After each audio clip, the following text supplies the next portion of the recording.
This week's episode is answering the question of what's so bad about premarital sex? What's so bad about premarital sex?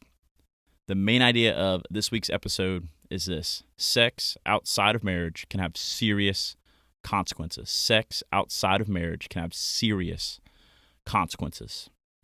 To illustrate this principle, growing up, I was never like a big camper. So I've always been a guy who loves like the house, the food, the bed, and the warmth that I pay for on a monthly basis. But when I was a teenager, I went against the grain of like who I am as a human and went camping with some friends. And when I went camping, I pretty much found everything that I expected I would find, which is it was cold, it was wet, and it was uncomfortable pretty much the whole time. But one bright spot of the trip was when we were gathered around the campfire. And it was like, for a moment, I wasn't so freezing cold, I wasn't so uncomfortable that we were just sitting around this fire and I was warm and it was cozy and it was honestly a pretty solid experience just sitting around the fire. But one thing about the fire that's interesting to note is that the fire was great when it was contained. Our campfire specifically we had wood that the fire was burning with, but also we had rocks that were containing the fire in the context that it needed to be in. What's interesting is that fire in that context was great. It was warming, it was cool, everybody was safe. But outside of that, we all know the dangers that fire can present. We all know of the California wildfires, maybe even the Australian wildfires. We know that fire can destroy homes, property in general, and nearly everything it touches when it's outside of the boundaries that it's meant to be in. Such is the same with sex. In its proper context, sex in marriage is great.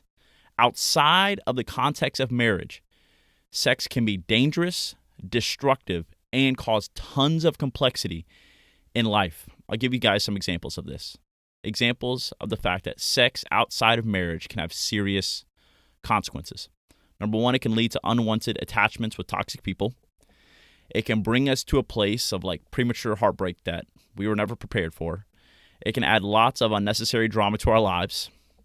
And it can cloud our decision-making abilities when in a relationship. I want you guys to hear this, and not a lot of people say this outright. Sex is not bad.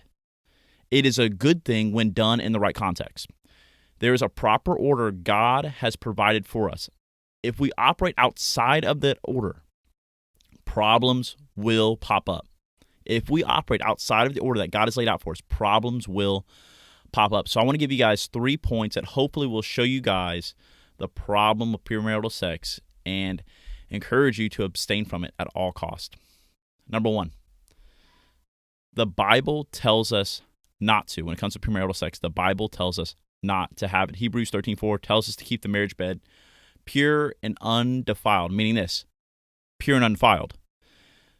Better than this verse, because a lot of people point at that and say, well, maybe the context of that isn't legitimate or whatever that may be.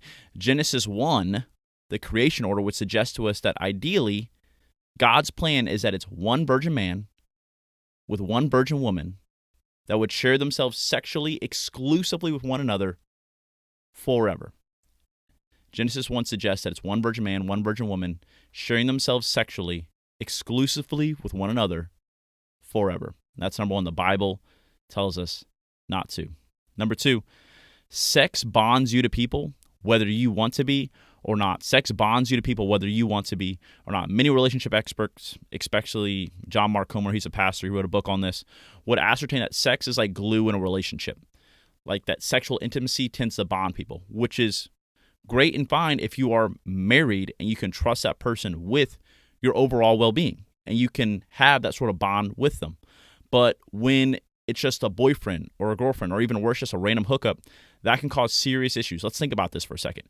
You may have just bonded yourself to someone who has no regard for your overall well-being, who does not deserve that type of bond with you. They call it sex glue. Like that sex is like the glue in a relationship. It creates a significant bond. And if you do that with someone who has no regard for your overall well-being, that can cause some serious issues. And plus, down the road, it's even thought to reduce your ability to bond with people at all. A good illustration that people do with this is like a sticky note, right? If you stick a sticky note to a surface, but you pull it off and you stick it back and you pull it off and you stick it on and you pull it off, eventually the stickiness of the sticky note wears away. In the same way, our sexual bonding with people, that power, that ability tends to dissipate as time goes on and we have more and more hookups. So it's important to acknowledge sex bonds us to people, whether we want to be or not, and over time, that bond can diminish. So just be careful there. That's number 2. Number 3, and the best one in my opinion, sex is great if you wait.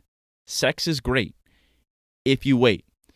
I like to say it this way. Don't trade what you want most, which is a life of purity and honor to God, for what you want right now, which for a lot of us is just a temporary pleasure. Don't trade what you want most for what you want right now. The desire to be sexually active is not a bad desire. It's a natural thing, but acting on that desire before you're married can really mess you up. In marriage, sex operates as an activity that is both permanently pleasurable and honors God. It's like a twofer. Being with one person sexually is so satisfying and removes a lot of unnecessary trauma from your life on that front. And I want to reiterate this too, as we kind of go through these 3 things. All in all, sex outside of marriage obviously can have serious consequences. But listening to this episode, I believe, are 2 types of people.